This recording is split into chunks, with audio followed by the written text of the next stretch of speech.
You slide out of your mother, somewhere in the shallow waters off the coast of Australia. The current pushes you sideways before you can control it, so you kick your tail once and then again until your body levels out. Around you, more shapes slide out from your mother's body, your siblings twisting free one after another until there are over 30 of you drifting in different directions. Your mother turns without pausing and swims away into deeper water, disappearing within seconds. You try to hold your position, but your body tilts forward and you start sinking toward the reef below. Your tail kicks harder this time, making you level out just before hitting the coral. The other newborns are scattering fast, some heading toward the reef edge while others drift over the sand, and none of them stay close to you or each other. You need to find somewhere to hide, so you spot a gap between two coral heads and push yourself toward it, squeezing into the narrow space with your fins tucked against your sides. But then, one of your siblings that's slightly larger than you shoves into the same gap from the opposite side. Its snout hits your flank and pushes you backward out into the open water. You're too exposed here, so you need to move again. But then, something swims nearby,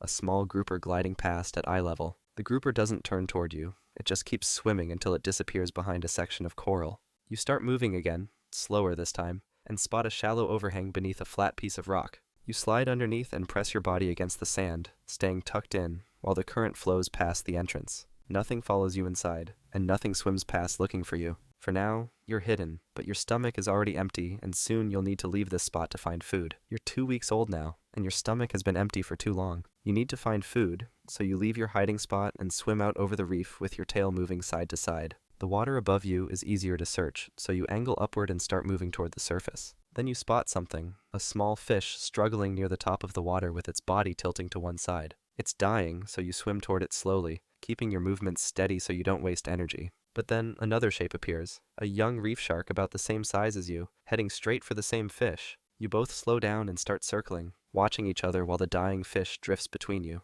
The other shark moves closer to the fish, so you react fast and dart forward trying to reach it first. But the reef shark lunges at the same time, so you turn sharply and bite down on its tail as it passes. Your teeth catch the edge of its tail fin, making it jerk away and swim off toward the reef. You turn back to the fish and bite into its side, tearing through the soft flesh and swallowing quickly. The taste fills your mouth, and something in your brain responds to it, learning what food should taste like. You take another bite, then another, until most of the fish is gone. You start swimming back toward the reef, still chewing the last piece.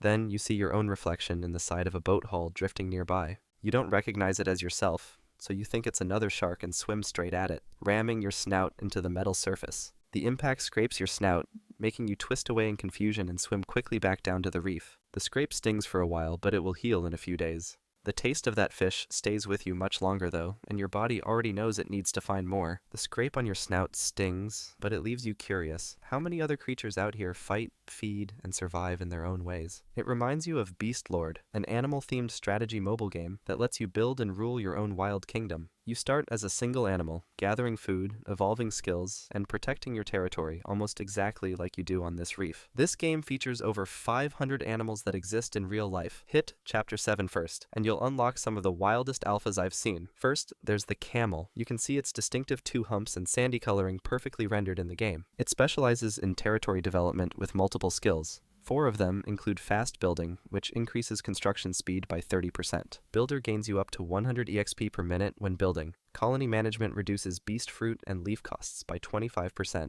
and perfect finish cuts diamond costs by 150 for instant upgrades. In real life, those humps store fat for survival in extreme desert heat. Next is the golden-headed tamarin. This tiny primate has that striking golden mane you can see rendered perfectly in the game. It's particularly good at leading or training omnivores and promotes military development. Its skills include omnivore mass training, which increases training capacity by up to 1,500. Omnivore food reduces leaf costs by 25%. Omnivore quick training boosts training speed by 25%, and omnivore training EXP gains you up to 800 EXP per minute. In reality, these tamarins are endemic to Brazil with incredibly diverse diets. Each one of those animals has unique traits and animations you can upgrade as you grow your own ecosystem. What I like most is how these animals look and behave very realistically. If you want to try it, download Beast Lord using the link in the description, and enter code BL777 to speed up your early growth. You're 3 months old now, and you're swimming along the sandy bottom looking for anything that moves. Your body has grown a bit, so you need more food than before. Then you pick up something, a faint electrical pulse coming from beneath the sand just ahead of you. It feels like prey, so you swim toward it with your mouth starting to open. You reach the spot where the pulse is strongest and bite down hard into the sand, your teeth sinking into something solid underneath. But then, a stingray explodes out from where it was buried, ripping free from your grip with its barbed tail whipping upward. The barb drives straight into your lower jaw, punching through the tissue and lodging deep inside. You thrash violently, shaking your head side to side trying to get it out. The stingray tears away and disappears across the sand, leaving you alone with the barb still buried in your mouth. Your jaw throbs with each movement, making it hard to close your mouth properly. You need to get it out, so you swim down to the rocks and start scraping your jaw against the rough surfaces, dragging your mouth across the stone over and over. After several tries, the barb finally works loose and falls away, but your jaw is swollen and you can barely move it without sharp stabs running through the tissue. For the next few days, you can't bite anything hard, so you need to find softer prey. You target dying fish that don't fight back and small creatures that you can swallow without much chewing. And after about a week, your jaw starts working normally again. You'll see plenty of stingrays after this, but next time you'll aim for the head where the tail can't reach you. That barb taught you something important. Not everything that hides in the sand is easy prey. Skip forward a bit, and you're 1 year old now.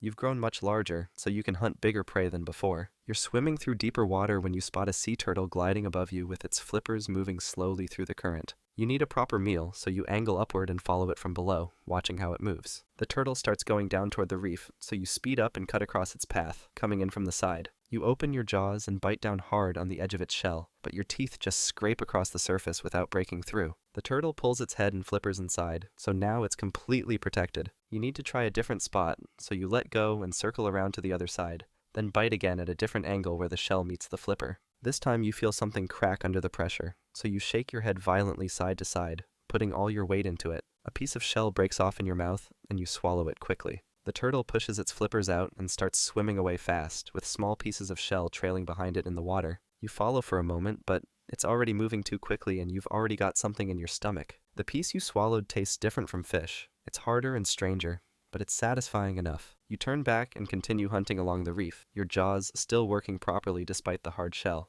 You've learned that the hard prey can still become food if you bite at the right angle and shake hard enough. There are plenty more turtles swimming in these waters, and now you know how to crack them open when you need to. You're 4 years old now, and you're feeding on a dead dolphin calf that's drifting in the current. You've been tearing chunks from its side for several minutes when another tiger shark appears, coming from the opposite direction. It's about the same size as you, so neither of you has an obvious advantage. You both slow down and start circling the carcass, watching each other while the dolphin spins slowly between you. The other shark needs food just like you do, so you make the first move and dart in quickly, tearing a large chunk from the dolphin's belly. The other shark reacts immediately and bites from the opposite side, ripping away its own piece. You're both feeding now, but the space is tight and you keep drifting closer to each other. You decide to push back, so you swing your body around and bump hard into the other shark's flank with your shoulder. It stops chewing and turns toward you, then opens its jaws and bites down on your side. Not deep enough to cause serious damage, but clear enough to send a message. You can't let that go, so you twist around and bite down on its pectoral fin, your teeth sinking into the thin tissue and tearing through it.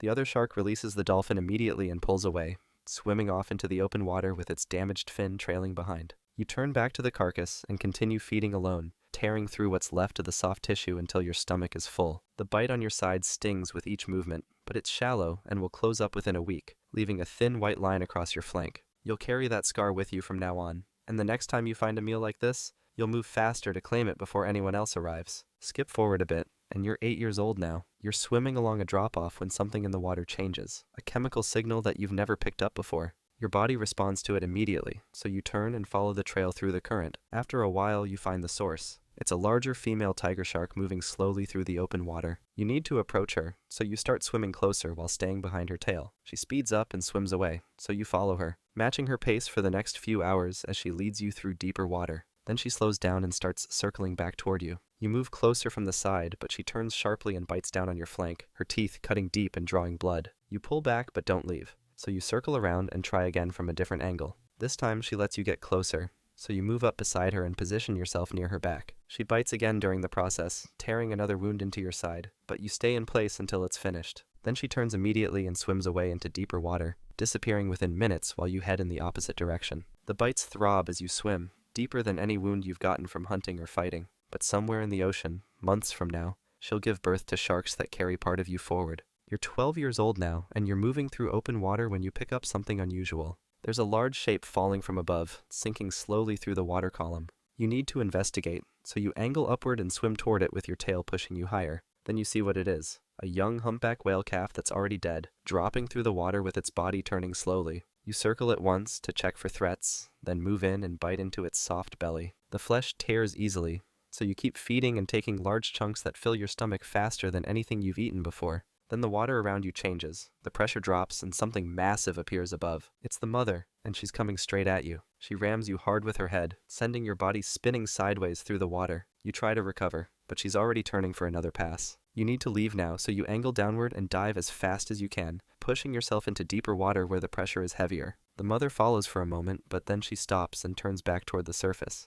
You keep going down until you're sure she's not coming after you anymore. Several hours pass before you move back toward where the calf was, but by then, it's gone. Either the mother dragged it away or it sank further than you can reach. But your stomach is fuller than it's been in months, and that meal will keep you going for weeks. Skip forward a bit, and you're 16 years old now. You're hunting in coastal water where the bottom is covered in silt. The visibility here is poor, but there's usually plenty of prey moving through. You spot movement ahead that looks like a struggling fish, so you speed up and swim straight toward it with your mouth starting to open. The electrical signals get stronger as you close in, but then something feels wrong. Before you can turn away, a massive saltwater crocodile explodes up from the bottom and clamps its jaws around your head. The pressure is instant, crushing down on your skull and making your body jerk sideways. Then it starts spinning, twisting its entire body in a death roll that pulls you with it. You spin once, then twice, completely losing your sense of direction as the crocodile's teeth punch through your skull. You try to twist free, but your body won't respond properly anymore. Then a second crocodile appears and bites down on your midsection,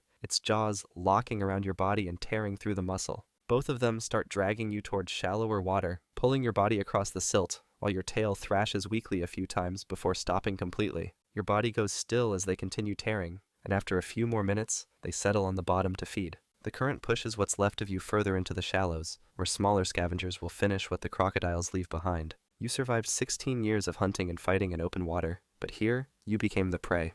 Life as a tiger shark might be rough, but there's another animal out there that has it way worse. Trust me, it's wild. Check out the video and see for yourself.